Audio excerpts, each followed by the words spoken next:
where the sacred meets the secular, offering safe, grounded, practical, and responsible guidance for guides. This is the Psychedelic IQ podcast.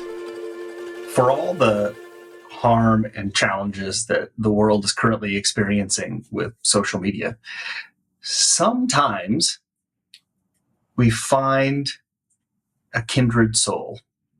And the algorithm does exactly what we hope it to do. We hope that it brings us content that kind of supports our soul and supports our process.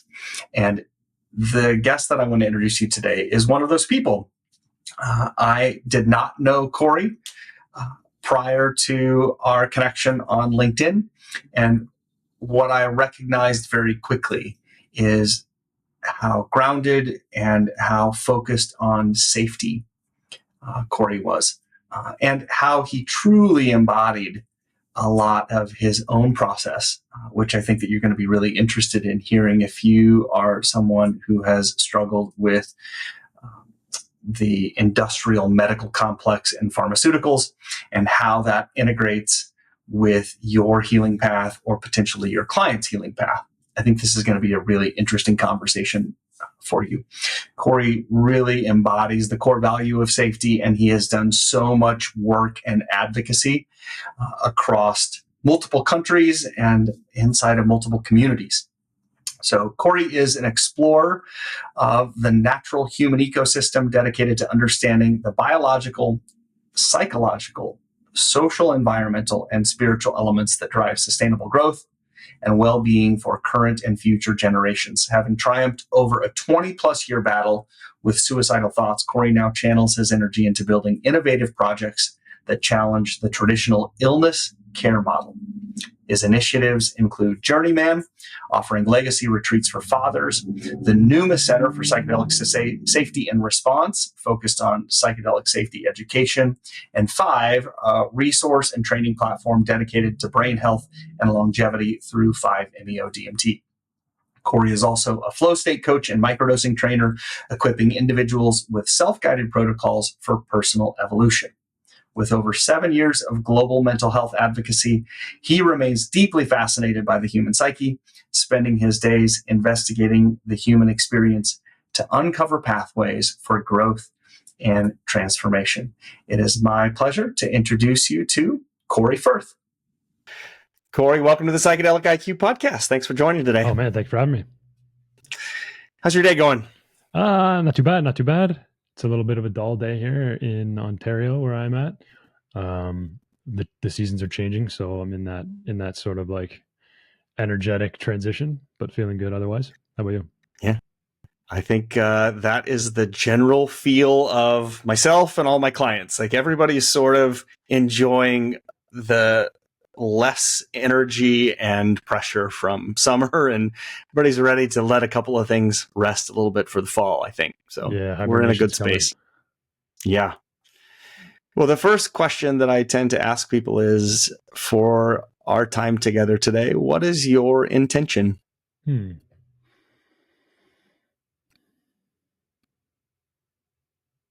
what comes to mind first is dialogue. It's one of my favorite words. Dialogue comes from two root words: dia, which means moving towards, and logos, which means meaning. And so when we're having dialogue, when we're conversating, we're always moving towards meaning. And I don't know exactly what meaning we're going to land on at the end of this, but I'm excited for the dialogue to help us get there. Beautiful. I'm all for that. We can explore wherever we want to go today. So before we get started, maybe just tell us a little bit about what kind of work that you're doing today. Yeah, I find it hard not to tell a little bit of the backstory, kind of how I got here. Maybe first, just leading into it. So my background traditionally is, or technically, I guess, is in communications, strategic development, and entrepreneurship. So my technical training is in communications, and I ran a successful communications agency before getting into the psychedelic field. But the real impetus for the work that I do today comes from my own personal journey, my own personal background, as a lot of people, kind of have that same connection point into this type of work, especially in the psychedelic field. I was born with a suppressed gene that keeps me from regulating serotonin normally in my body. And um, because of that, I'm a little more susceptible to things like anxiety, depression, and suicidal ideation. Three things that I really, really struggled with throughout my life. I experienced my first suicidal thought when I was 10, and really for about 20 years, almost every single day, kind of battled that experience. And then when I was around 28, um, I did some genetic testing and uncovered this genetic thing. And the doctors essentially said, like, yeah, this makes sense that you'd be having these experiences, but it would also make you a poor responder to things like antidepressants and talk therapy, which are the two sort of primary modes for treating this type of stuff in North America. So while it was, nice to get that information, it was also very difficult because I didn't know where to go next. So that's what really unlocked sort of, I just call it sort of like an exploratory mindset for me, because I ended up having to kind of move away from the disorder based model of treatment into something a little bit more exploratory. So I kind of have this contrast between like the disorder model and then like an explore model. And I created that for myself. And I tried everything under the sun. And I like to say, like, I tried everything that ends in therapy. So horse therapy, electroshock therapy, all kinds of different things. But the real thing that turned the dial and really shifted things for me was when I experienced ayahuasca for the first time. And that really unlocked things, and really helped me put things into perspective a little bit more and really understand myself a little bit deeper. Definitely a jarring and difficult experience, but one that really transformed my life in a lot of different ways. And when I came back from that experience and really saw the transformation and saw things kind of changing in me, I wanted to be a part of that change for others. I think as a lot of people do when they have these experiences, I come back and I'm like, oh, you got to go down the jungle and you got to take this juice and you got to change your life. So yeah, I did that once or twice and realized, oh, that's not the right approach. So what is the right approach? And really it was about creating. And so I started to really shift my work and change my work. And so I exited my agency in 2017, 2018, and really started getting into more like philanthropic charitable work. And the first project that I got into was helping to start the first nonprofit charity retreat center down in Costa Rica called Reunion. They operate out of a beautiful retreat center down in Costa Rica, and they offer psilocybin and ayahuasca retreats. And that was just before the pandemic, so yeah, really was kind of the beginning of me getting into this work, and really just like a signal that I need to keep going, even though sort of things shut down around the pandemic. But when they did, it really opened up the opportunity to dive deeper into sort of the charitable work. And there was an organization that was just starting up called the Psychedelic Association of Canada. And they were looking for an executive director, the first executive director. So they had just formed their board. They'd just done like a little fundraising, and I ended up taking a 12-month contract with them. And that was another kind of big, um, point of my career in this space, where we got a lot of really important work done here in Canada. At that time, we had just finished the largest petition going to the House of Commons here in Canada for the Decriminalize Nature campaign. So we kind of piggybacked on what was going on in the US and launched that here in Canada. And it was the largest ever petition in Canada. And it didn't really do much because we still are dealing with what we're dealing with politically here. But we were successful in the first 12 months that I worked with them to present a memorandum of regulatory approval to Health Canada, which is our governing health body here in Canada, to get psilocybin and MDMA added to the Special Access Program. The Special Access Program is our program here in Canada that allows physicians and medical professionals to apply on behalf of their patients to access scheduled substances. Psilocybin and MDMA have never been on that list. So we were successful in getting that done in 2021, which was awesome.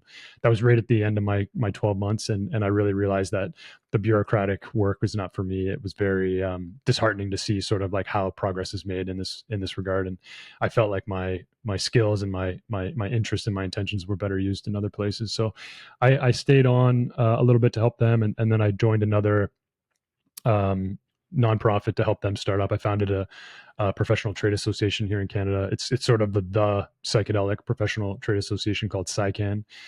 They're also doing a lot of advocacy work and really kind of formulating the like professional structure and logistics around like drug development, clinicians, clinics, therapies and stuff like that. So help with that, and then went on to do a few other things. But part of that transition was kind of looking more locally. I had done a lot of work with these national programs and these organizations doing things nationally and really connected internationally too. We did a lot of work to help support, the work in Australia and the UK and the US as well. But really what was happening in my backyard was really interesting to me. So I live in this relatively small city called Kingston, Ontario, which is just geographically for people, it's about 2 hours east of Toronto, 2 hours west of Montreal-ish, and then about 2 hours north of Syracuse, New York. And we have about 130,000 population, but our psychedelic society is about 650 people deep. So we've got a really, like, per capita, that must be one of the largest in the world, I would guess, but we've got a really good connected community here of all kinds of different people interested in this work. So I really kind of like focused in on this city just to see what we could do, and rallied a couple of people, and we formed a company called Numa. The Center for Psychedelic Safety and Response is sort of the fullest name of the company. We founded that just over 2 years ago now, and we petitioned our city council, to give us a space for 2 years rent free to start bringing psychedelic healthcare and wellness and information to the city. So we operated out of a building for 2 years. We ran like breathwork sessions. We did psychedelic cannabis. We did a lot of kind of cool, information building and knowledge exchange efforts to sort of bring up, we'll call sort of psychedelic literacy. We're trying to elevate psychedelic literacy in our town, just to bring a level of safety there and comfortability for those that are exploring this type of stuff. And over time, we developed a couple of really cool programs. So we partnered with a college here, St. Lawrence College, to develop a micro accreditation for the field of psychedelic exploration. So we've developed a foundational program for individuals that are looking to explore these things and practitioners that are looking to just support others in their journey. We've developed an accreditation for that to sort of give some more validity to the training and to the field, really, because we're kind of all creating something new here, right? Anyone in this space. And then we really realized that there was still a pretty large gap in terms of safety setting. There's a lot of training that exists in the world and a lot of people doing amazing work in that regard, but there wasn't any entity or any person, let's say, really doubling down on safety and really trying to fill that gap. And so what we did just recently within the last 6 months is we developed a first of its kind psychedelic first aid and preparedness training program. So it's taking the kind of classic model of physical first aid or mental health first aid, but really applying new concepts to the transpersonal experience that one can go through during a psychedelic journey. And we're in the middle of developing sort of some advanced versions of that and finding unique collaborations to continue to expand that. So that's sort of, it's still a off the side of my desk project in a lot of ways. Like, we've got a cool group of people that are really working together on that. But I spend the majority of my time working with Five, which is an education and training company focusing on training facilitators and clinicians to use 5-MeO DMT, which I'm sure a lot of your listeners know about 5 and the powerful effects of 5-MeO, but they're really leading the way in terms of facilitator training there across the world. And we're also working on some new novel discovery around 5 as well. So we're doing some really incredible research, helping to understand really the use cases for 5 in the future. And there's some really interesting things that we're working on. Some I probably can't talk about today, but just a little hint of how exciting that work is. So that's me. That was very long-winded, but hopefully that's enough for us to build off of for the rest of this conversation. Yeah, absolutely. We've got I've written down at least 5 or 6 different offshoots and topics, and that's just the stuff from that conversation, not even what we had sort of planned to talk about. So awesome. I want to go all the way back to the beginning of your story because I think it's important, and I've seen some of your content online that talks about your feelings and approach towards the concept of a disorder. And I'm wondering, we have folks on the podcast who come from a very spiritual background.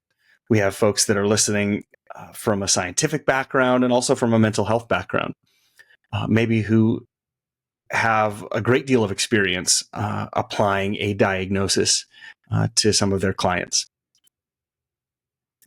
What would you say to those folks who spend the vast majority of their time, and because of their training, in the disorder world? Like, what would you say to them about your experience and how it either helped or inhibited your healing? Yeah, I mean, first thing I'll say is I'm glad it exists. I'm glad that model exists for those that it fits for. I'm glad that there are people that really want to help people and believe in that approach to helping people. I think that in general, across almost all of the systems that sort of govern the human experience, whether it's political, financial, or our healthcare systems, I think in general, they're in a lot of ways really far behind culture. They typically move really kind of behind culture, right? Like policy changes way longer after culture changes and society has adopted something new. Psychedelics is a perfect example. Like so many people are using psychedelics today. Policy is way behind, and they're going to continue to be way behind. Our education system, I was just chatting with a friend of mine who's a science teacher at a high school here, and he says that the curriculum that they're teaching now is about 15 or 16 years behind sort of where we're at in terms of our scientific understanding, whether it's like chemistry, biology. He's kind of doing all of it. So I think for anyone that's just focused on the disorder model and only working in that space, I think that, in my opinion, I think that they're doing a disservice to the people that they're working with, because the disorder model only accounts for typically the biological function of mental health, where as we're starting to understand a lot more, especially lately, it's much more than just our biology. It's much more than just our chemistry. It's our environment. It's our sociology. It's our psychology. It's our emotions. It's our relationships. It's what we consume. So I think in a lot of ways, this disorder-based model is based on the DSM book of psychiatry in a lot of ways, right? So we define depression based on a certain level of standards that were created many, many moons ago and are only updated every 10 or 15 years. So it's just really behind. That's just my opinion about it, but it's really based on a lot of digging into this for myself because I just didn't fit into that model. So again, I think the people that are in this industry and that are trained up in that classic model, I think that they're really everyone I meet, they're amazing people. I think that we get stuck, in our jobs. We don't level up our training. We don't explore new ideas of how to expand our skills and that kind of stuff. And so it's very easy to sort of stay stuck in that, especially if you're seeing like a little bit of progress. But I think if the industry itself is in the middle of a big transition and transformation, and I think the work that's being done in the psychedelic space is opening us up to a whole new understanding of consciousness, a whole new understanding of our environments, our relationship, our connection to our mind and our body. And I think that needs to be somehow added to it. And then the last thing I'll say is we live in a society that is governed by scientific absolutism, meaning that we don't really do anything unless we prove it by science. And the real truth about science, and I'm not a science denier, I got to say, like, I value science. I'm very much a believer in the scientific method, but it doesn't account for lived experience. A lot of research is often limited by the population that they're serving. And then we take that and we apply that to the general public, and it doesn't quite meet the needs of the individuals. A great example is heart disease. A lot of the research behind heart disease has only been done on men, a lot of it, up until recently. So many years we've been treating women's heart disease the same way we've been treating men, but it's turns out to be quite a different experience, and there are different factors at play. So I think in general, we need to start to figure out how to integrate the lived experience with the scientific knowledge. And I think in a lot of ways that is about it's about citizen scientists.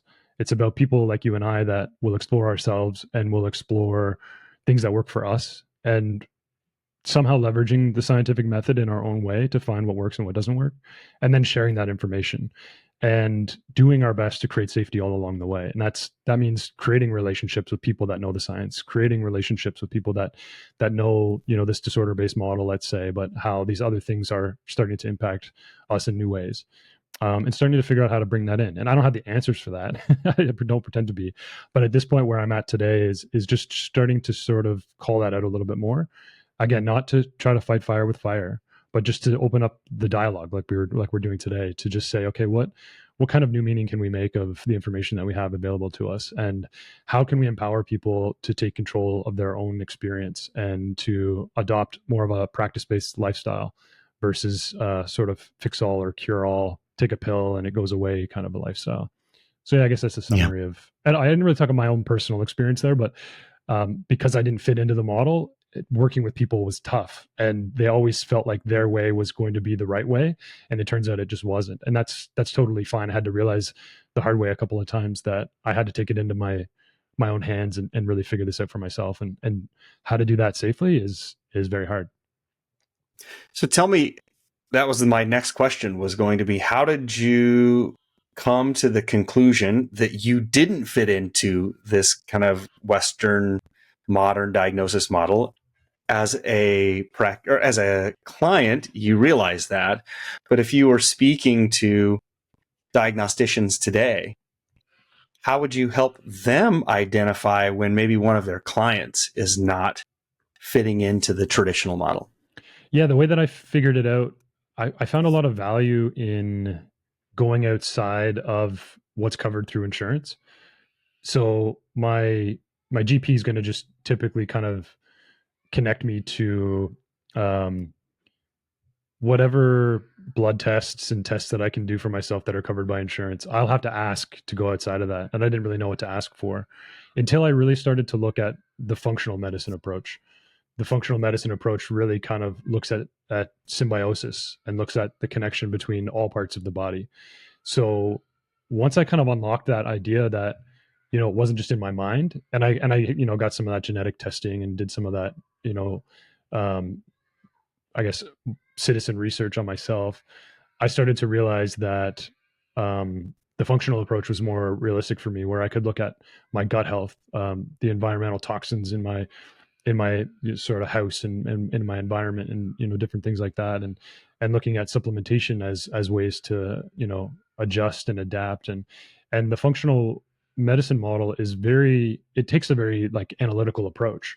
So you're testing like one or two things at a time, and you're really looking at seeing what tweaks and what changes and that kind of stuff, and then you're constantly running diagnostic testing against that.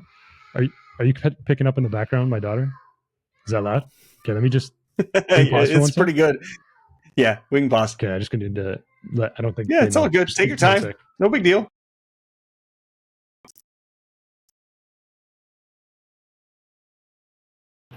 All right, I think that's covered. I think she's back in her room. How would you like me to pick up there? You were talking about your personal experience, right? Functional medicine, testing two variables. Yeah. You can totally keep this in, by the way. I'm like, this is very authentic, so I'm cool with it. If you're cool with it. Hold on, just a second. Can hear it a little bit, but it's all right.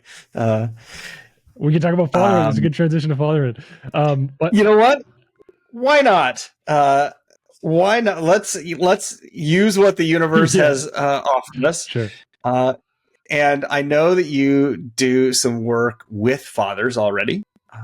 Just like, let's make a hard left turn and talk about who you are as a father and how you help other fathers. Yeah, for sure. I'll end on that other note, just to transition properly, just to say that like that functional approach, teaching me how to kind of be my own investigator, that was the real key. So I started to really test things and apply that A/B testing model of like, this is either going to work or it's not, and then test it against what isn't or isn't working. So I think that was really useful. I am going to ask you one further clarification on that. We just came out of denial from the FDA for MDMA, for Lykos. generally speaking, I think that governments today seem to be more inclined for decriminalization on the local level. Federal not touching this in any way. In the moment in the U.S., we only have Oregon and Colorado. When you said citizen scientists sharing info, the first thought that came up for me was there is big safety concerns. There is no guardrails present when we have a bunch of citizen scientists doing their own work.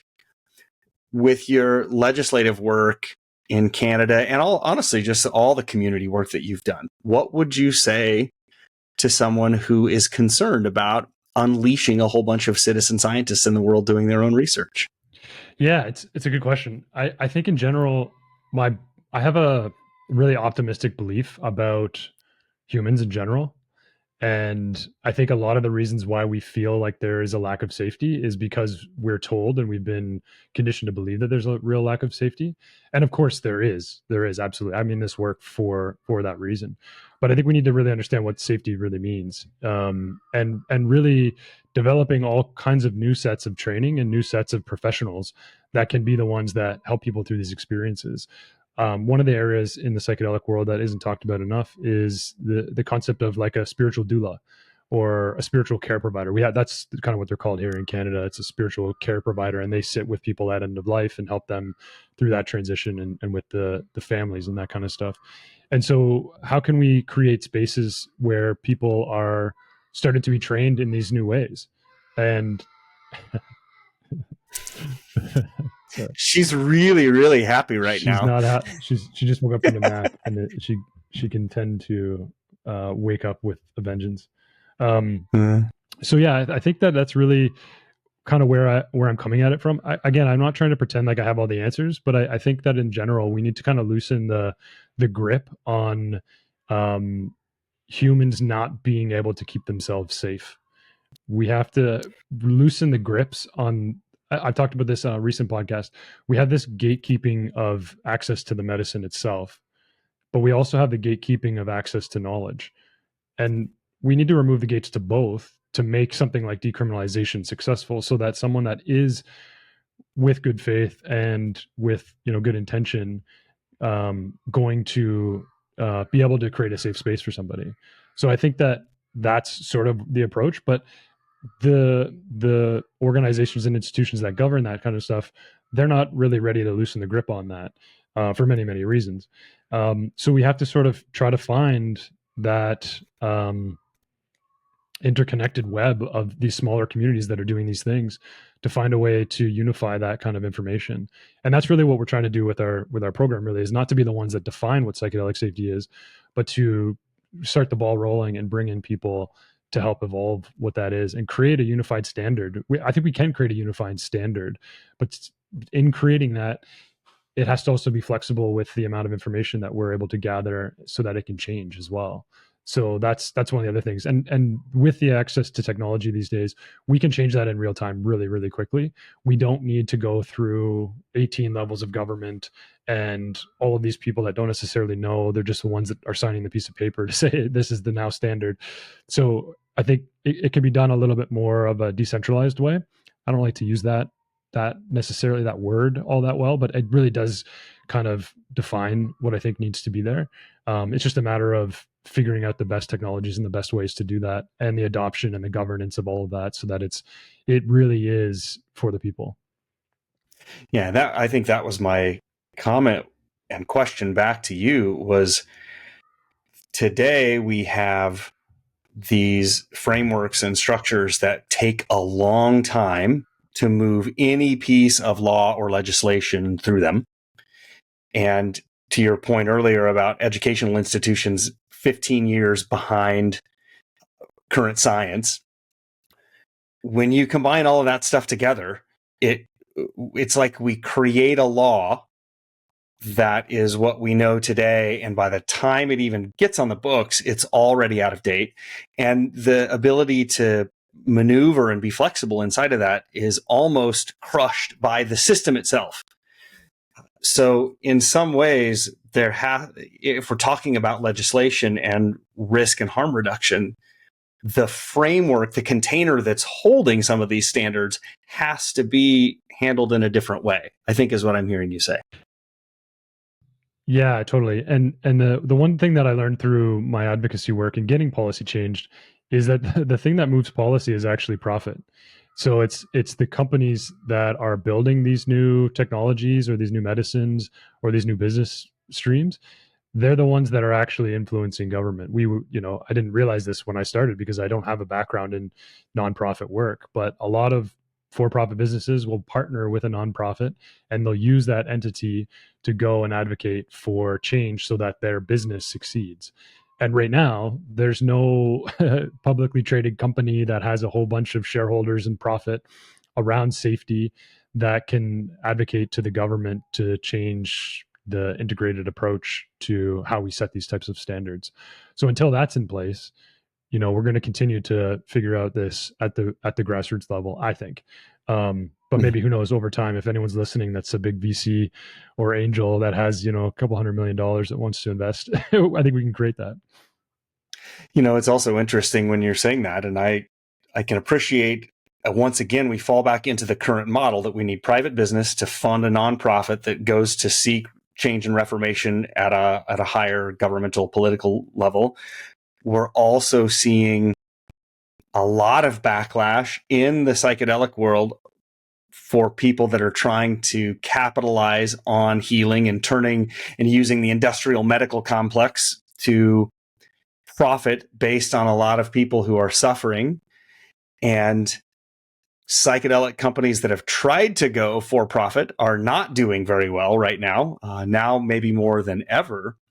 So it feels really complicated. The things that we need to change and how we need the energy to change those things, in some ways, call it the energy of the medicine, the psychedelic ethos is not benefiting us a whole lot to make these changes at a global level. Yeah, and I don't really know. Rosie might be coming for a visit here. I'm sorry about that. I'm also not sorry about it because at the same time, like, that's life, right? So I hope you can just keep this in because this is the authentic way that we live, right? Yeah, I hear what you're saying, and I see it too. One of the other unfortunate pieces that I saw through some of the advocacy work was sort of this tokenism. So you would bring on an indigenous voice just to have an indigenous voice, not necessarily leverage their insights to try to create something new. You're trying to leverage the voice to move the same thing forward, just in a bit of a different way, rather than actually trying to create something new. And I think Buckminster Fuller has that great quote about, it's not about fighting the existing system, it's about taking time to create something outside of it, creating something new. I'm butchering the quote, but you get the idea. And I think that's really the approach needed here. The trouble is, I think, in a lot of ways where we're at, we have so many people trying to do the same thing and like working towards the same goals, that they get so locked into this like structure of business. You have your mission, you have your vision, you have your like strategy, and it's hard to deviate away from that because you want to succeed and you don't want anyone else to succeed in the process. It's this sort of like, it's just taking everybody down instead of building everybody up. So instead of trying to build the biggest building in the world, let's build a bunch of really equal villages and buildings and allow for everyone to benefit and profit off of it as well, while we take the insights in real time today in the modern world, but also blend them together with the sacred traditions that have existed and done well for themselves for thousands of years before this. So again, everyone's saying that same message too. I don't know how to do that. All we can do is focus on our own little kind of pockets and the only little creations that we're creating. And then I think have an open and exploratory mindset to allow that to evolve and allow real collaboration to happen. Because the thing that also exists in the psychedelic space now is sort of this like elitism. These people that have been around in the underground for 20, 30 years, 40 years, they think that they know, what it's supposed to be and how it's supposed to go. And that's another problem too. So how do we solve for all of that? I don't know. Either do I. What you just explained to me is actually something that's happening in the community that I live in, but it's happening in, and you can appreciate this in the entrepreneurial world. So in the early 20-aughts, there were no entrepreneurial support organizations. I was volunteering for one, offering free mentoring services to other entrepreneurs. By 2020 and shortly after, the market was flooded with these organizations that were trying to teach and mentor entrepreneurs. So in the beginning, money was easy. There was a smaller amount of money, but there was only one or two organizations asking for it. Now there's a similar amount of money, but you have 20 or 30 organizations for all asking for grant dollars, and they're all trying to be self-sufficient and self-sustained, but because they're nonprofits, they are all pulling from the same pool of funds.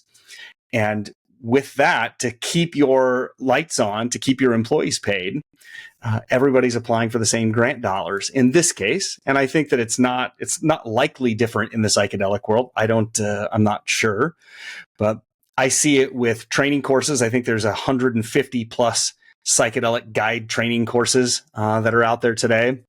And in many cases, I would imagine that the certificate that you get at the end of that is probably not worth the paper that it's printed on. But we don't really know that until it's too late. I want to circle back to another thing that kind of came up for me was the risk versus responsibility. So we obviously have some level of risk with psychedelics, the government being the gatekeepers of knowledge and presumably risk in this case. Governments owning theoretically all the risk and the responsibility. What are your thoughts on transferring some of that back to the end user? Yeah, again, that goes back to what I said before, but like humans can take care of themselves for the most part, right? I know that there are some people that, and there's populations that are, I'm not trying to avoid the difficulties and the marginalized populations, of course. But in general, because the government has been so responsible, I use air quotes very intentionally there, it's put a lot of stress on the system to get everything right. You saw it during COVID, right? Trying to figure out like, how do you account for this global pandemic that's happening? And, here in Canada, I don't think we did the best job at accounting for that because we've been so governed by like that outdated model of what it means to be healthy. And so if we start to be a little more honest about what health really is, more holistic in that endeavor, then we'll start to put more responsibility back on the individual. And I would love it if my doctor was like, you know what, this is my scope of practice. And I know what her scope of practice is, but she doesn't acknowledge it. So I know that her scope of practice is, okay, you come in with symptoms, I can only treat those symptoms and I can only prescribe to those symptoms. I can't look any deeper. I can't look at anything more holistically. So you have to go in and do that on your own. She won't say that to me because that's irresponsible for her and her practice and it's out of her scope. But I actually think that is more valuable, and having ways for these like maybe alternative treatment options to be integrated into the healthcare system so that a GP that knows, okay, this isn't helping, like I'm doing all these things for these symptoms, they're not working. Let me pass them over here and let a mindfulness teacher, a psychedelic therapist, whatever, try whatever their treatment may be to see if they can support. I think it's early and we're trying to figure all this out, but I think that I'm very optimistic that because we're facing this problem, we're going to find a solution through it. But I think it's kind of the answers in your question of like, it's time for us to, as a society, take accountability for our own health and well-being and make the changes that we need to make and do it small. Like if you don't know exactly what it is, just try one little thing differently. Opening your mindset is one of those things, but this like, we're touching on some like really deep, like conditioned type things that are really hard to overcome. So it's easier said than done. But I think the more that we can, as professionals who we're speaking to, I think with this podcast, start to empower individuals to take control of their own well-being, that's the starting point, and pointing them in the right direction, and not trying to make profit off of that, just trying to help them just because it's the good thing to do. Yeah, I couldn't agree more. And I think that in addition to the complexity of politics, we're also dealing with the complexity of insurance and availability in all of these spaces. And, you even mentioned before, when you move to functional medicine, none of that stuff is covered under traditional insurance plans. So much of it becomes out of pocket, and healthcare today is inaccessible to a lot of people, let alone functional medicine and different forms of treatment become even more accessible. So it's such a complicated, confusing, challenging thing. But I think that we are, in so many communities, I see this developing at the community level. Mm-hmm.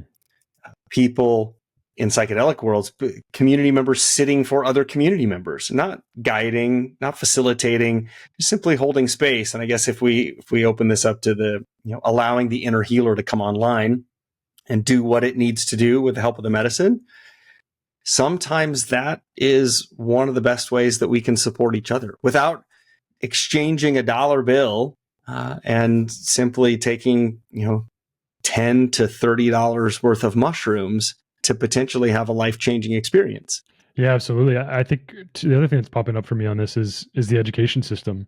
Like, from a very young age, we are, conditioned into this format of, like, the bell rings, you go inside, you sit in this classroom, and you learn the curriculum designed by whoever the teacher is, and in accordance to the learning curriculum designed by the province here in Canada, and then, sort of the federal government. And within that, there are standards for all these things that we're talking about: healthcare and finance and all those different things. And so I think actually a really interesting is something that I've been exploring myself. I just don't have enough time in the day. But how do we integrate some of this information that we're gathering now here, especially related to psychedelics, but looking across all of these functions of being a human? How do we create a more honest discussion around the evolution of these things? So I'll give you the example. The first time I was exposed to drugs was in grade 4. I was the type of kid in class that just I did not like being put in that box. Every time I was in that classroom, I felt like I was in a coffin, and I was a class clown. Just wanted to disrupt things. But my favorite place in the school was always the library, because I could go there and I could learn whatever I wanted. I could go and try to find Where's Waldo, or I could go and look at National Geographic and explore a new tribe in Africa or something like that. So one day our grade 4 teacher says, we're going to go to the library for a special presentation. And we get in there, and they had pushed all of the bookshelves to the side of the room, and in the middle of the room was a 4x6 masking tape rectangle, and 4 big burly cops standing over top of it. And they proceeded to tell us about how drugs are bad, and if you do drugs, you'll either end up in this jail cell, was that the idea there with the masking tape rectangle, or worse, you'll end up dead. And I actually had friends in that class that did end up in the jail cell and did end up dead, but not because of, or not in spite of that lecture, but because of it, because it wasn't honest. And so I think what we have to do is start to figure out how we can start to speak about, again, not just drugs, but consciousness. That's what is really happening for me, in my understanding of us exploring psychedelics, is we're exploring our consciousness. And consciousness is something that we just do not have enough information about. But because we're relying so much on science and academia to figure it out, it leaves that lived experience out of it. So the more that we can involve kids at a young age in experiences of exploring their own consciousness, the more that they'll have a better understanding of it as they grow and evolve. And so whatever they're doing to explore their consciousness, they'll be able to do it in a safer way because they know what they're playing with here. And so this conversation about psychedelics and drugs in general, I think it shouldn't be done in an hour presentation at one point when you're in grade 4. Maybe every year you get the same message, but it should actually be in your chemistry class. It should be in your history class. It should be in your social sciences class. It should be part of your morning practice as you get into into your classroom with your teacher, and doing things like breath work and mindfulness. And I know that some of that is happening now. So I think the end point here, I guess, and I don't even remember what the original question was you asked, but I love the flow we're on, is I feel like we need to involve kids at a young age in consciousness exploration as a bigger part of the human experience, and allow them to make sense of it for themselves as we set guardrails for safety as they get old enough to understand what it is, so that when they do get to be old enough to explore psychedelics and their brain is fully developed, whether that's 21 or 25, there's sort of a conflicting standard there, but around that age, maybe they don't need drugs, maybe they don't need to go that deep, because they're feeling whole and they're feeling connected, and they're having some relationship with consciousness as a bigger component to their entire well-being. So I think that would be the actual answer that I would give to your original question. I've been taking notes here. If we take consciousness as an umbrella and we think about raising the level of consciousness, I love David Hawkins' map of consciousness. If we think about raising our level of consciousness, what I wrote down was we have, I think, talked about at least 6 different meta systems inside of this, like the parenting and family system. We talked about the justice and law enforcement system. We talked about the education system, medical healthcare system, and whether it's the same or different, but insurance and the corporatization of paying for said medical. And then we also have sort of religion that all plays in here. And when you talk about consciousness, I study the Bhagavad Gita. That's sort of one of my lineages. And then my other is from Peru. And I would say that the 2 people that I do the most studying with have the least amount of westernized or maybe modernized education in their backgrounds. The 2 people that are the most consciously aware, or who teach me about how to learn about my consciousness, have the least amount of formalized education, at least in the way that we think about it. So I agree with everything that you just said. And clearly, if we could solve all of these, 6, solve problems for all of these 6 different gigantic institutions, we would be probably not sitting on this podcast right now having a conversation. But the problem is real. The challenges are real. And if we just keep working towards developing our own individual consciousness, however that is, whether it's meditation or psychedelics or therapy, we'll all slowly improve. Yeah, I'll go get my magic wand after, and I'll wave it around and see what happens. I am going to take a hard left turn here. Yeah, we tiptoed into it before, but it seems like Rosie's a little quieter now. So now I'm going to ask you what it's like from being a father, the work that you're doing with father. You talk about helping fathers like change or create a new legacy. And then really the reason why I thought about that is when you were talking about education, so much of our education system is about achievement and generating revenue. And a lot of our programming V1 sort of comes from this educational system. How are you working with fathers to evaluate that and maybe change it to their benefit and their kids' benefit? Yeah. It's some of my favorite experiences is meeting and connecting with fathers and seeing them kind of understand that for themselves, that providing is not just financial. And that's typically, like you were talking about programming V1, like that is the standard, right, for men in our society is, grow up, get a job, find a person, have a kid, provide for that kid, and do everything you have to do that. And yes, of course, that's important. Like you need to put food on the table.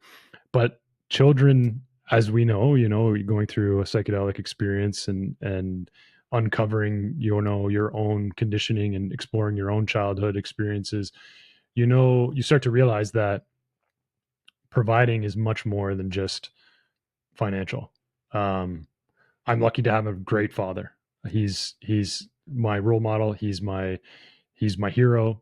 And he's someone that I look up to, and he did everything to provide for us. He was there as much as he could be emotionally, but I still have things from that experience that he, just wasn't prepared for and didn't have the tools for. He did his best to provide financially, and we didn't have the most in the world, but we had a lot of love. But there were still things like in the relationship and in the my childhood experience that he couldn't account for. My parents couldn't account for, just because we just didn't have the insights. They didn't have the information. So it was really fun to start working with dads in that way, where we can start to expand the definition of what a father really is beyond just providing. And it really, for us, when we're hosting these retreats, it's it's not about anyone else, actually. It's not. We try to think, because dads, we're always thinking about other people. We're always thinking about how I'm always thinking about how Rosie's going to evolve, how what the daycare is going to be like for her, or what the next thing is going to be like. How am I going to afford to send her to this or do that? And then how's my partner doing? How's her mental health? How's she adapting to being a mother and growing and doing that? Because that experience is insane. The what a woman goes through in pregnancy is the most amazing experience. It's the most beautiful thing to watch, but it is massively traumatic for both. I would say, for both the kid and the mother, and we don't have good ways to account for that either. So, but left, I think what is being left aside in a lot of ways is the father's relationship to that experience. And it really unlocked it for me when my daughter was born. She was born about 3 years ago, just over 3 years ago now. And when we were preparing, like my partner and I are both like really avid learners, and just my partner, she's an encyclopedia. Like, she can just get focused on something and just devour all the information and be able to teach you it in 10 minutes. So we were just like digging in, like, how do you prepare? How do you get ready for all this stuff? And along the way, I found like 2 books for dads. Like, how do you really prepare for this? There, a lot of it is really around preparing financially. And once you kind of figure that out, that's not really that difficult, but it is a stressor that's always kind of there, and that makes sense. But the thing that makes that easier is actually understanding your own emotions and your own experience as becoming a parent. Like, I always kind of describe it as like there's a piece of my heart now in the world, and it's a very jarring experience. It's like an open wound, and so when that happens, there's a lot of things that are really difficult to prepare for. And so when we started to develop our first retreat, which we did in February, we really wanted to kind of understand or get to the core of that. What is the legacy of a father, and what can you do to actually impact your legacy? But at the very beginning, like, how can we kind of go back to first principles of who you are, and who you are to yourself, and what your own experience was like, and what your own experience with your father was like, and good or bad, how can we assess that honestly, and make sense of that, and gather insights on that to make that more valuable in the ordinary experience. And yeah, I think it's a work in progress, but it's the funnest work, because it's the most meaningful thing that I think I can do right now, because it's such an underserved population, and it's such an misunderstood, I think, experience that we don't have a good definition for. And I love the fact that we get to explore that. And there's nothing better than a psychedelic experience, I think, in my opinion, for that type of exploration, because it really cuts through the bullshit, and it really helps us to see things a little bit more clearly. That takes time and integration, obviously, as you know. But seeing a dad come in, like, there's just one guy, I won't name his name, but he's a veteran, military guy, retired, and he showed up to the retreat, and was like pretty closed off. He'd been dealing with PTSD, he'd been dealing with some things, and was really trying to explore like the care that they get in that population. It's very hard, because you have to go through a lot of different other steps that we don't have to go through as civilians, to get access to treatment that you need. And he just cracked right open. Like, he was super, reserved and quiet, and was, dealing with his own stuff, and, was trying to open up as best he could, but then when after our last session, man, he was just his pure self. Like you could see him just super funny and goofy, but like brilliant and super intelligent, smart, just like sees the world in such a cool way. And him coming home, like this was in February, our retreat. He just left for Peru a couple weeks ago, or a week ago, to do a big 30-day dieta with ayahuasca. And he's just on fire. And one of the things he shared with me, we met before he left, and he said, everything's my family's not asking me why I'm not smiling anymore. Everything's good at home. And like that, like just even right now, kind of almost brings a tear to my eye, just thinking like, that's the type of thing that we can do if we create the space for men to have an opportunity to explore themselves, be vulnerable, share honestly what stressors they're going through that are beyond just financial, and be there for each other. And that's the coolest thing.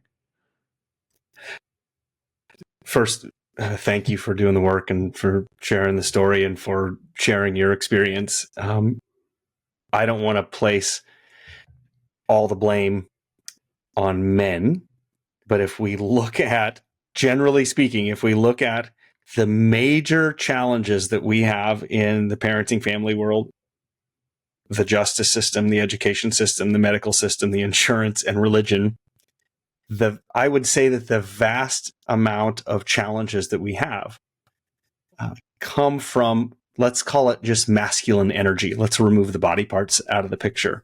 But this idea of power over, power through, acquisition, and so much of that comes from unhealed masculine wounds. And the work that you're doing to help heal some of those is work that I hope that every man, whether they're a father or not, because I don't think that you have to be a father to have those wounds or want to heal them. It happens in the work that I do as well. I sort of call it for men and women, everybody, if you do this work long enough, you sort of go through a rite of passage where and I say this with a dash in the middle, but you return towards the self. You turn around 180 degrees and where you have been focused on your external environment and other people. That in one experience, I hope that everybody gets a chance to look inward and to return towards themselves. Because once you have that experience, everything begins to change. Yeah, totally. I love that. I love the way you frame that. And I'll give you some sort of insights into like the structure of how we run the retreat, because I think it's cool. I think it's interesting. Going back to your first point about sort of the masculine energy at the root of a lot of the systematic issues that we're facing today, I totally agree with that. And I think there's sort of like a material or superficial answer or solution to that is put more women in charge. And I'm totally in favor of women leadership and all that. I'm not getting away from that. But it's actually like what you were saying before, like the feminine energy that needs to rise up in our places of leadership for things to change, whether that's a physical female or a male who's tapped into something more flowing and connected to intuition and all of the things that the feminine energy brings. And so that's a big part of our retreat. And we bring that in all throughout. One of the unique things that I think, it's not massively unique, I guess. I'm sure a lot of people are doing this type of thing, but one of the things that I think is really interesting about the way we do this is in men's work, there are a lot of men's work structures that exist in the world. And a lot of them, from what I've seen, it's a lot about shadow work. And I've been a part of kind of weekly men's groups, and the format is always about going into struggle, going into darkness, going into the shadow. And it doesn't leave any room, in most cases that I've seen, for the light, for the opposite of the shadow.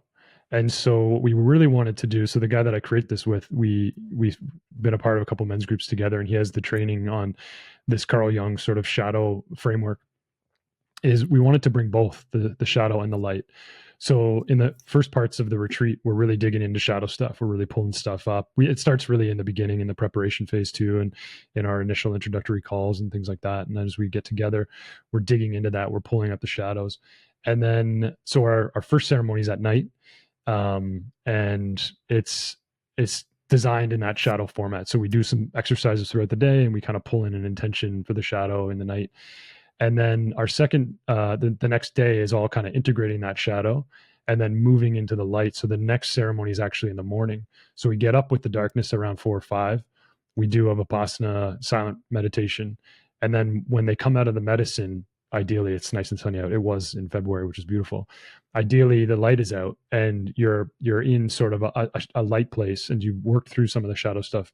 But then the rest of the retreat is about honoring the light. It's about honoring the feminine and the unity between the feminine and the masculine, so that it kind of integrates before you go home.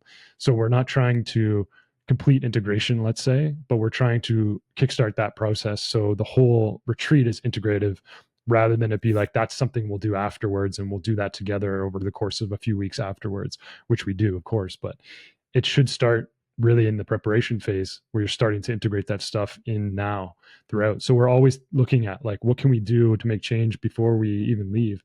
But what can we do to make change so that like that next exercise has a little bit more understanding and awareness around something you're going through in that shadow.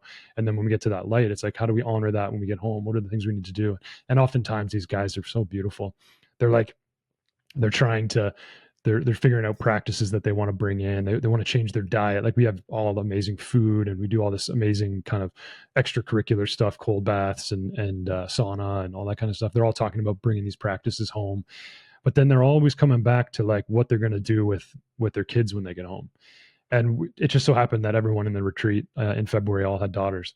And there's something really special about having a daughter. I only had brothers growing up, so I don't know the experience at all.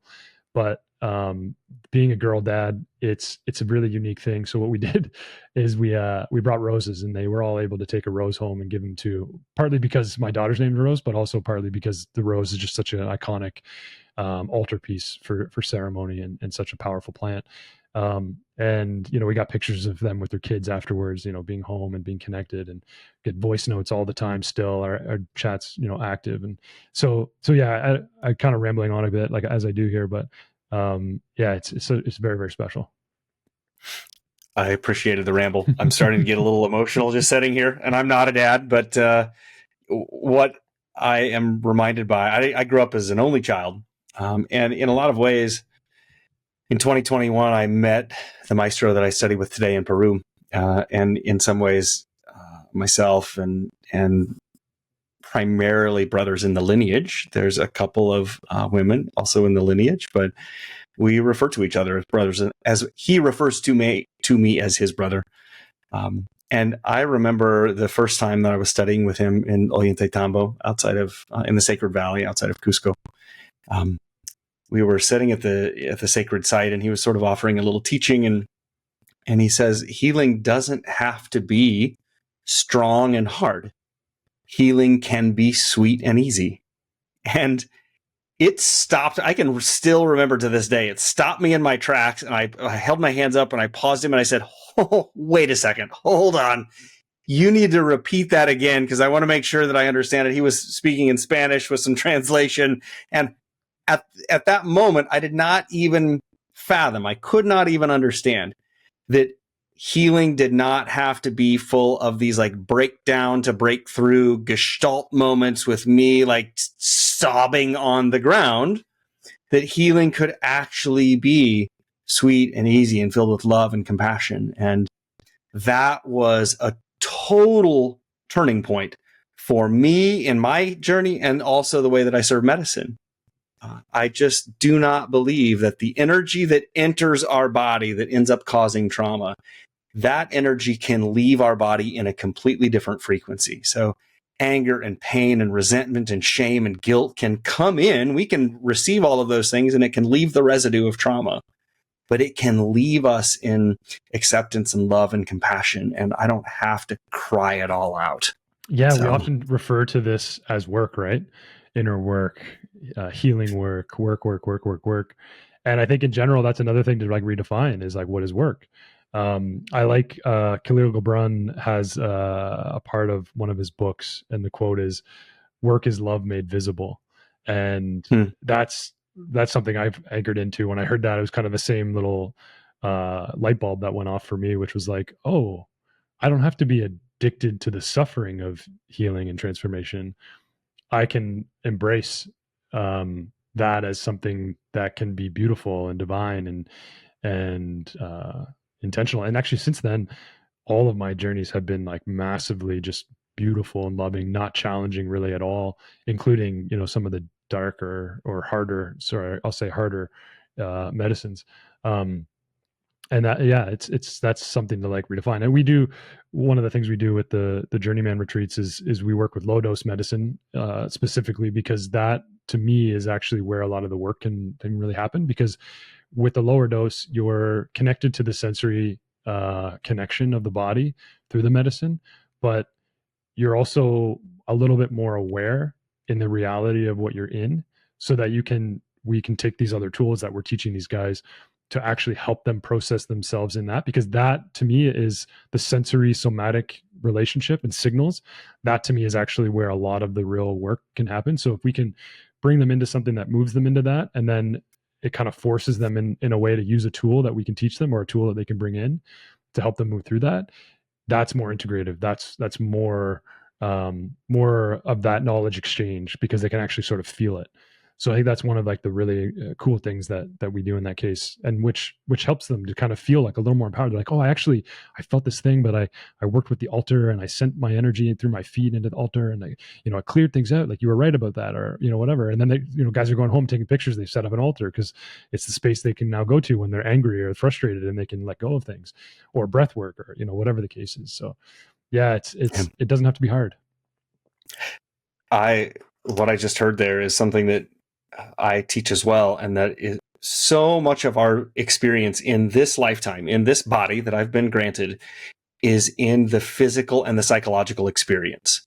And high dosages can be fantastic to potentiate a mystical experience, can drop the default mode network offline, and we can go to these magical, mystical places. But oftentimes we come back from those experiences, and sometimes something big shifts and changes. But a lot of times people get, the mystical experience, the bird comes and picks you up off of the ground, flies you to the top of the mountain, and you stand on top of the mountain and you get this 360-degree view of your life, and everything's amazing. You're on top of the world. And what you fail to realize is that bird is going to pick you back up, and it's going to drop you down at the foot of the mountain again. And when you come out of one of those big mystical experiences, having spent time on the top, and now being on the ground again, you look up there and you realize how much work, which I think is where integration activation comes from. But when you can stay grounded in your body and in your psychological process, you can do so much work with low to medium doses with almost all of the medicines. And those are the really psychological immediate effects that I see people can take back into their lives. Yeah, totally. I totally agree. There were a couple of things. I was trying to stay really present with what you're saying, but there was a couple of things that popped out for me. I don't think I'm pretty thoroughly convinced that most people don't really want massive change. It feels like they want something massive to change in their life, but they don't actually want massive change. They just want something simple, something small, something subtle. And that word subtle is really what we bring into the journeyman retreats. And the way that we sort of coach up the intention process is to call in a subtle shift in state of mind or state of body. It's not a goal. So we talk about like goals. I think a lot of the times like goals and intention can get confused for people that are starting to try to figure this out. And what does that mean to set an intention? So the way that I describe it is you're asking for a subtle shift in state of mind or state of body, or sometimes both. And the real goal by the end of a session or an experience should be that you can take the insights and make them ordinary, because your ordinary life is what you're trying to change. And sometimes people have a difficult ordinary life and they feel as though it needs to be something massive, but often like some tiny little change can make such a big difference. And if you look at like the compounding effect of habit change, and just doing one small thing can lead to such big results. So yeah, we're kind of trying to flip the script on like the journey itself, and like really what it means to explore psychedelics in a way that is bringing more consciousness to it. And I think in order to do that, you have to stay a little bit connected to reality while you're going a little bit beyond the default mode. And so I find there's a sweet spot there. I'd love to see more research on that to see if that's something that's really truthful. But in the anecdotal experience from my personal journeys and from what we're doing now with these men it seems to be very impactful. I like to frame it up for folks that a lot of people really want fast change. And for many people, and I think you would probably include yourself in this at one point, based on the amount of suffering that you had to endure while you were figuring out what was going on with you, that once you got to that point where you realized what was happening, the craving for fast change is really strong. And this is where I think we get into this idea of discernment versus desperation, that so many people come to this work in desperation and they really want to change fast. And my analogy there is humans do really well with slow change. We're okay with dying so long as it takes 85-ish years and we're slowly aging. But if you walk into the doctor's office and somebody says you have 3 months to live, that's fast change. The end result is exactly the same. We're all going to die. But the speed at which that change occurs completely changes our ability to accept it and to work with it. And that's one of the challenges that people experience, whether they're going and doing, ayahuasca in the jungle or just large doses of DMT or 5-MeO or even mushrooms. The amount of awareness and fast change that can occur in a single experience is, in my opinion, probably one of the biggest causes of post-psychedelic difficulties.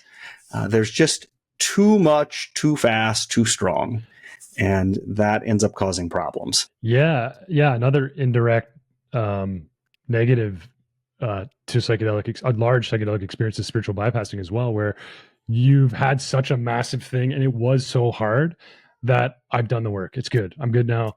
I'm healed. I'm healthy. Everything I've dealt with is fine.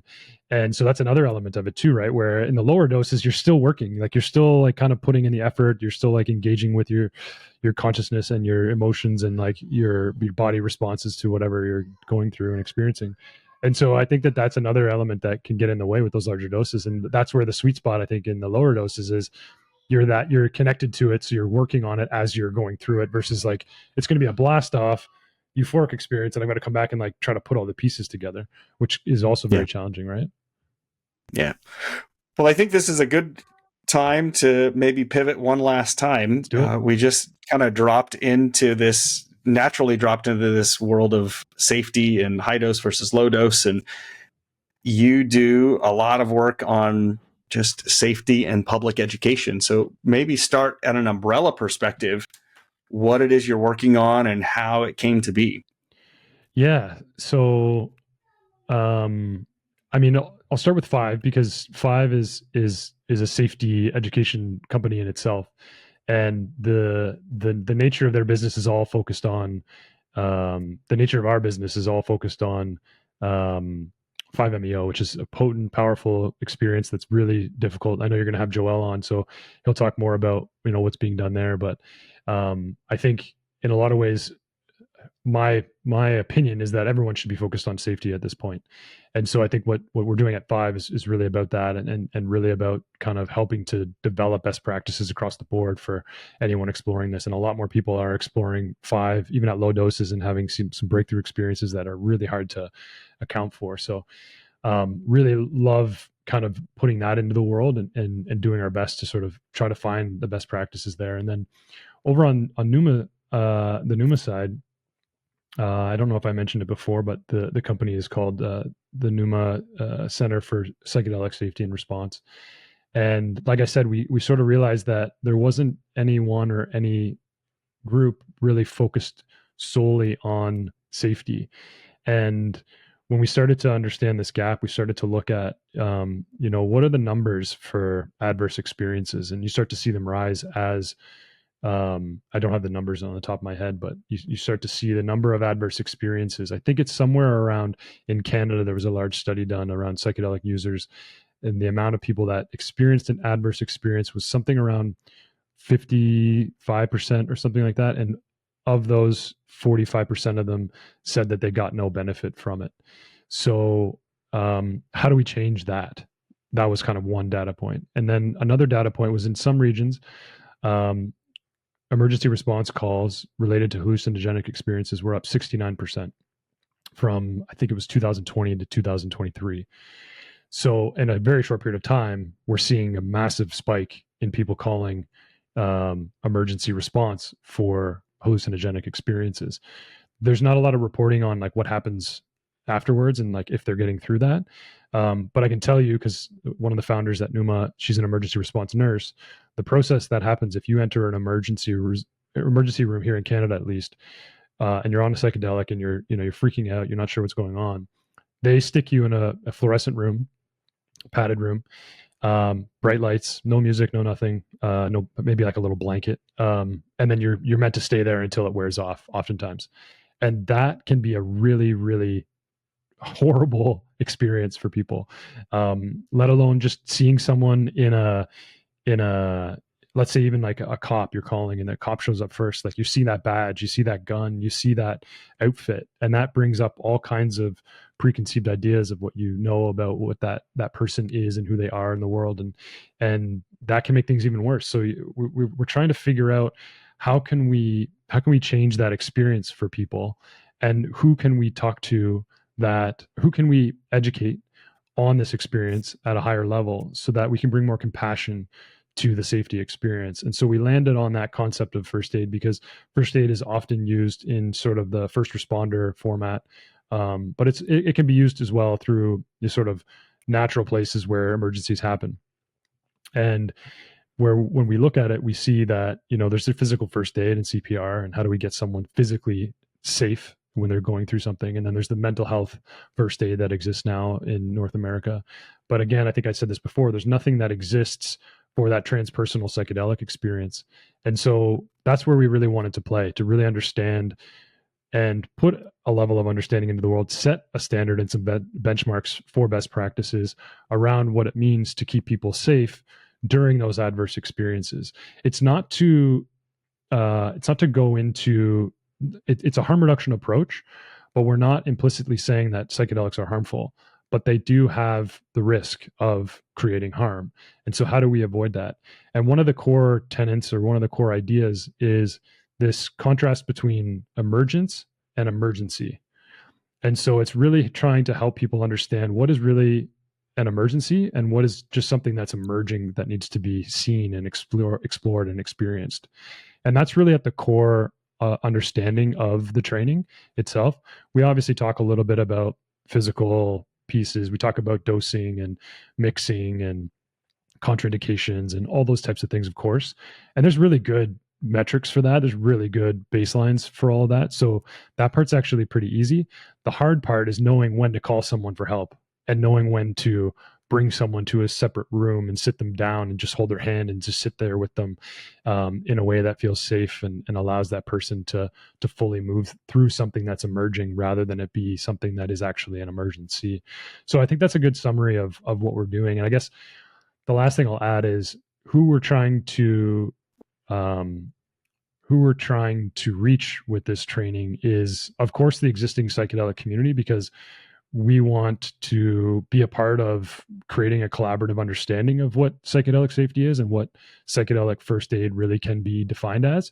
So we're early in creating our own version of this, but we really want to adopt a collaborative partnership effort where people can start to contribute to the curriculum and invite people in to share their ideas on what this might be, and give people opportunities to create their own versions of it over time, of course, and build a bigger standard for it.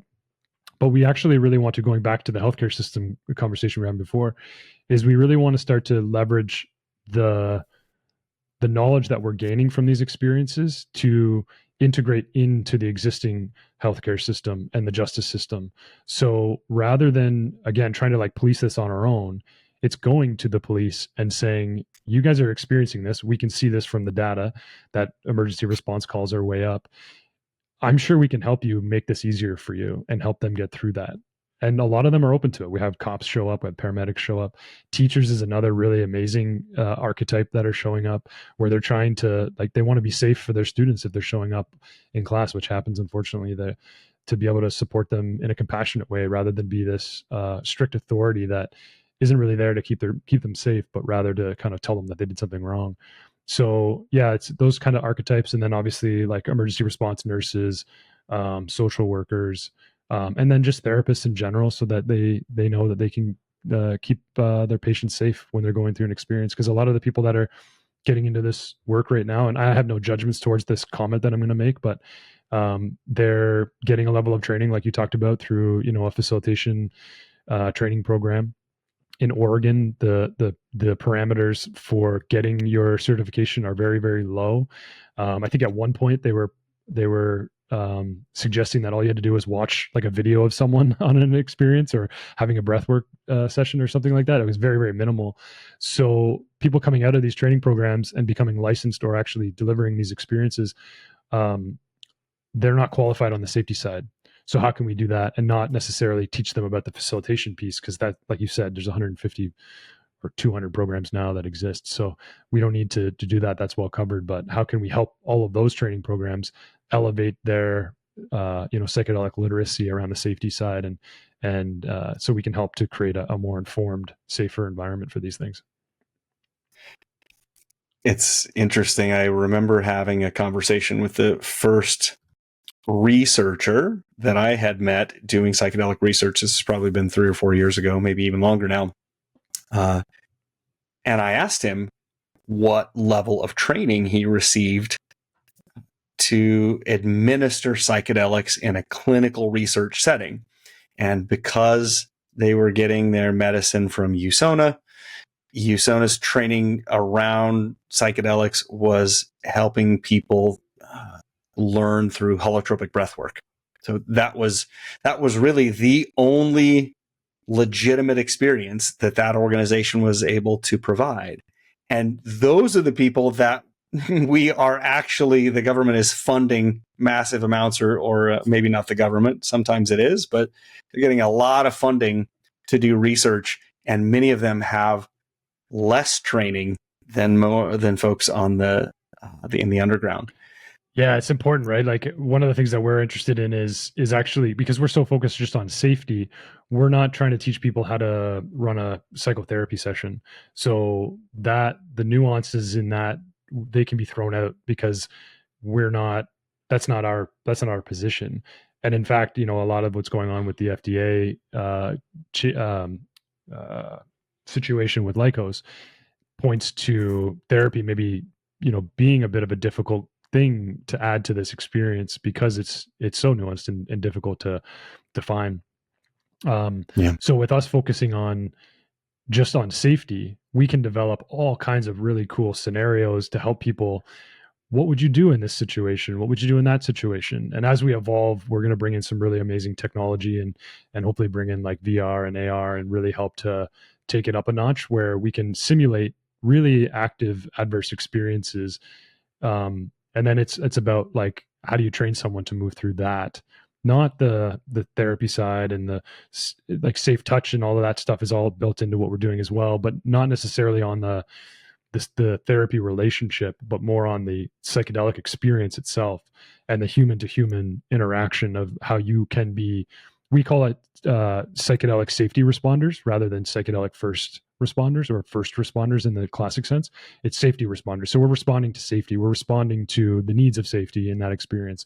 So we think that we can bring in some really cool pieces that add to that knowledge so that it's much more robust, so that you're getting more than just what might happen on a breathwork journey, you know? Yeah. I know this is complicated and it's a big curriculum, but can you offer to anybody listening to the podcast, what are the big buckets? What do people need to know? If you had to say, here are 5 things to go study, or here are 7 things to go study, and here's what you need to become aware of, even if they don't have the access to your course today, what would you tell them to go learn about? Yeah, well, we give a free safety manual. I'll link that to you so that you can put it in the show notes and connect it to people. I think that's a great spot to start. It really kind of lays out the curriculum. It gives a ton of free value too, in terms of like defining those core areas. But I think the real basis of it all comes back to that concept of emergence versus emergency. It's really helping people understand when someone's in trouble. And there's all kinds of like bodily signs for that. There's all kinds of like psychological signs for that. Or when someone is just experiencing something that they need to fully experience. And how do you show up for that person? The hollow bone example is sort of the concept. So how do you show up for that person and allow them to move through it? How do you show them compassion rather than criticism in certain circumstances, right? And then how do we allow someone to fully move through it and get to the other side where it's emerged and they're able to kind of work through it and move back to normal in some case, or whatever the case may be. So without giving away everything, I would love people to come and check it out, and I would love people to download that safety guide that I told you about. We have it's about 160 pages now. It'll probably be 200 pages when it's done. Our training manual that comes with the program. We're looking at probably giving that away at some point too, rather than trying to hold it all. We're probably going to give that away or make it really accessible for people in communities to be able to even like co-brand and develop something like that. We've developed a few little acronyms, so they're all in the document I'll share with you. And I'd rather tease it than give you too much information, but because it's super easy to digest, and if someone's really interested, they'll get all the core concepts in there. But we've got these little digestible little acronyms that you can remember in the moment to keep you kind of safe and help that person stay safe and help them move through that experience that I think are really valuable. That they become sort of little cue cards for someone at like a festival, or it can be on a therapist's desks while someone's in an experience. So I think that would be the way I would tease it, with the call to action to say, come check it out. Come, take it. We're also, while we're on here, I'll just throw it out there. We're also looking for auditors of the course too, because we want to develop the highest integrity training possible. And so we want people that are in the space or have experience to come and check it out and tell us what they like about it, what they think should change, what we should add. So if there is anyone listening, maybe they reach out to you, or however it happens, they can connect with us and we can offer up a free spot so that someone can come and just audit the course and take a look and check it out, get all the benefits of the accreditation and all that kind of stuff too. But just fill us in and let us know what they might have in terms of feedback. To bookmark this, I'll ask for your contact information again at the end, but to bookmark this, if people want to get access to the manual or the cheat sheet, I guess, whatever you call it, where would they go today? Yeah, pneumacenter.com. So I'll give you the link for that. You can put it in here, pneumacenter.com. And then on the first page, there's a resource section. It's free downloadable. Just put your email in and we'll send it to you. And then, you can contact us at hello@pneumacenter.com.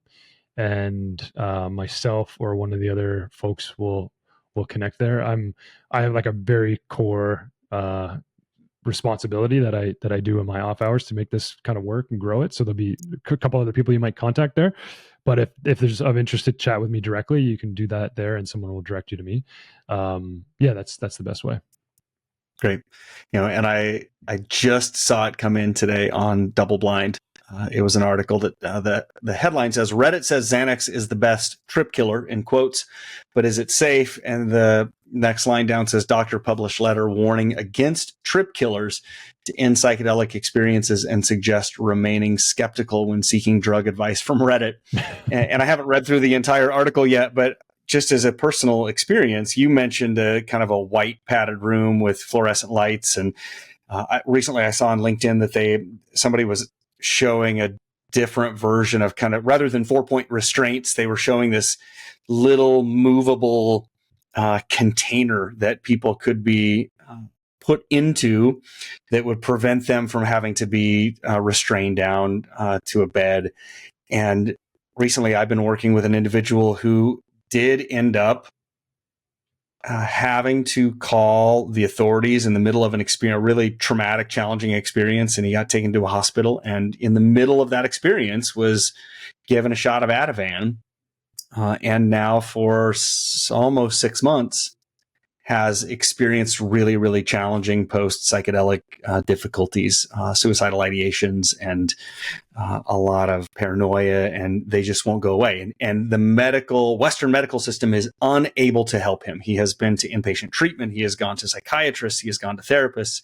And nobody can really assist. And while I can't guarantee it, I mean, Stanislav Grof was talking about this in one of his books back in 1980, that how important integration was. And then when people get stuck in a specific coex in his language, when they get stuck in that and they don't have enough energy to process through that, people have to go back into an experience, whether that's with breath work or another psychedelic experience. But it's been recently on my mind. So the need for more first aid and to allow people to have or complete their experience, at least to come down safely onto the ground without hurting themselves, is so, so important.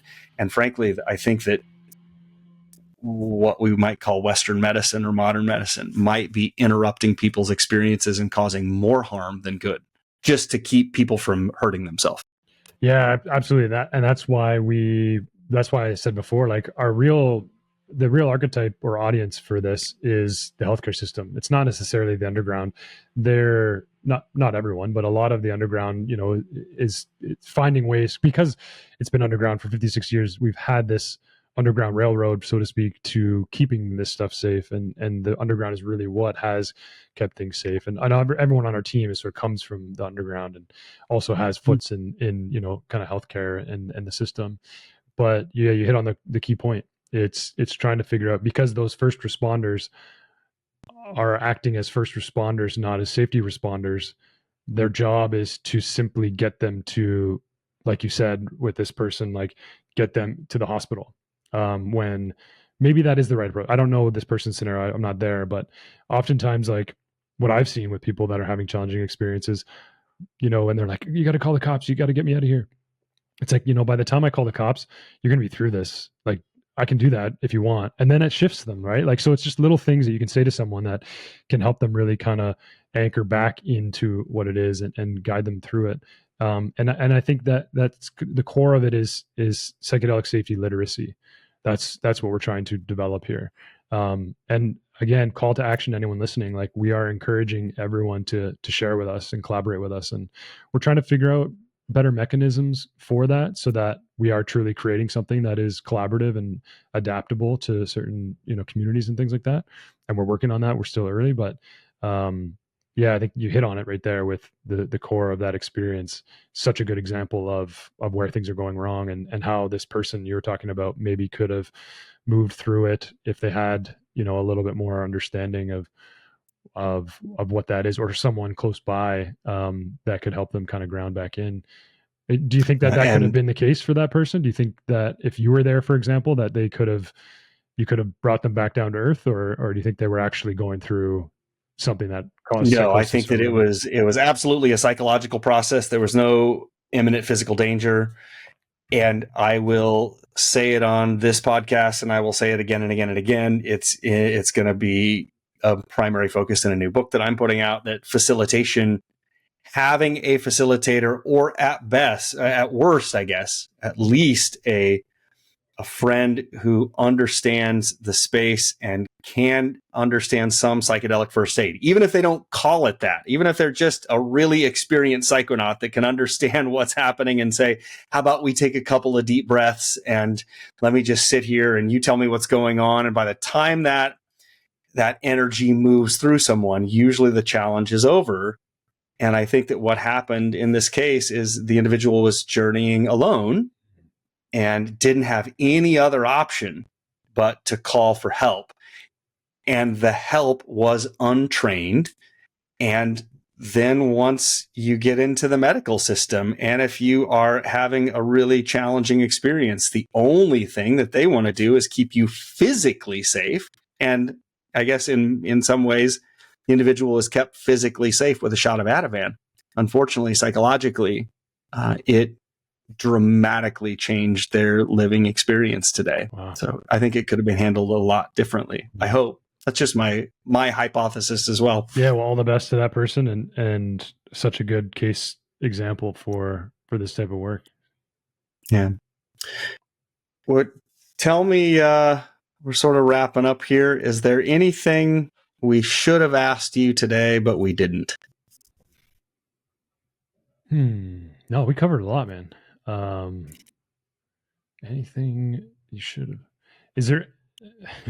No, the question back to you is there anything that piques your interest that I talked about or I didn't talk about that you'd like to explore? I like to put it back on you. That's a tough Back question. through my notes here.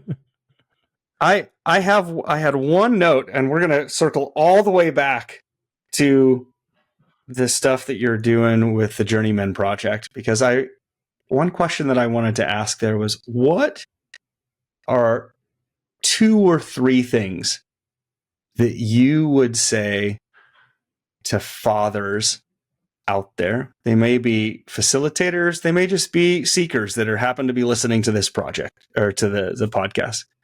What would you say to them on creating a legacy, unlearning sort of what they've been taught, maybe permission? I don't know. What do you want to say if you were speaking directly to them? What have you learned working with them? Yeah, I think I should hit on the first thing is permission. We don't, as fathers, I'll speak for myself. I don't give myself enough permission to go and take care of the deeper rooted psychospiritual, mental, emotional challenges that I go through. So that's one element of it. I think the other element is embracing vulnerability. I think another thing, speaking for myself again, I grew up playing a lot of competitive sports, and the ethos there is very much like suck it up, get through it, do the work, make it hard. It's got to be hard in order to achieve anything. It's going to be very hard. So I think being vulnerable to what you don't know, what you're experiencing with, and how you're challenged by it. How can you be vulnerable to it? How can you soften around it? How can you bring in some of that feminine energy to it? So being more vulnerable, I think, is another sort of piece of all of this. And then I think the other part of it is to actually understand that every father has such an important responsibility, and it's to not take that lightly. It's not to make it hard. It's not to make it scary or make it more stressful, but to really honor that as a core identity and a core responsibility. And in my opinion, it's the first responsibility when you become a father. Your ultimate responsibility now becomes being the ultimate example of what it means to be a good human. That means not throwing your gum out the window when you would normally throw it out and your daughter's in the back seat. I go through that, like thinking about like what that means. It means showing up honestly around emotions as they're happening. It involves rapture and repair. So instead of lashing out and getting mad, instead of ignoring getting mad as well and suffering and suppressing that, it's allowing the fullest extent of your emotions, knowing that you'll be able to repair whatever damage has been caused, and always having that intention that it will always be repaired, but making sure that if it does get raptured, that you do put every intention and every effort into repairing it. So yeah, those are kind of the core things that pop up as you ask the question. But if I had more time, it'd probably be 10 more. Those are, I think, perfect for what I was looking for. I think one of the things that I'm frequently reminded by, I think it was Brene Brown's very, very first audio program. It was called The Power of Vulnerability. I think you can still get it on Audible. It was not a book. It was just a presentation, like a workshop of a compilation of her work. And the story that she told ended with the concept that when I look at someone else being vulnerable, I think of them as strong. But when I look at vulnerability in myself, it feels weak. And the differences, I think, that show up in so many men is that we can spot positive vulnerability in others, especially if we're interested in doing this kind of work. Vulnerability can show up as a strength, but when we think about being vulnerable, it is scary, and we don't think that we should. So I appreciate what you just shared. Oh, I appreciate you having me on and letting me riff. So speed round here. First question is, why do you do this work? My daughter. What is the most important thing this work has taught you? Love. What's the best advice you'd give to someone who's new on their path, like new on the facilitator or working with psychedelics path? Slow is smooth and smooth is fast. Go slow. And how can people get in touch with you if they want to reach out? Yeah, I'm on all the social platforms, more active on LinkedIn. So Cory Firth on any of those. Prefer not to give out my personal email. So just hit me up in the DM there. Sounds great. Cory, thanks so much for your time today, for all the work that you're doing with all the things, men and safety and 5, and sort of creating a really seemingly a beautiful new lineage and path for folks to move through in Canada. I appreciate your work. Thank you, man. I appreciate you. I appreciate all the work you're doing, and I appreciate you having me on here to jam. All right. Thanks, man. Take care. Thanks for listening to the Psychedelic IQ podcast. If you resonated with this episode and are ready to go deeper into your personal work and practice, visit psychedelic.iq.com for more in-depth articles, books, training opportunities, and professionally organized psychedelic experiences hosted in both North and South America. And as always, you're perfect and you're right on time, and the path is wiser than the traveler.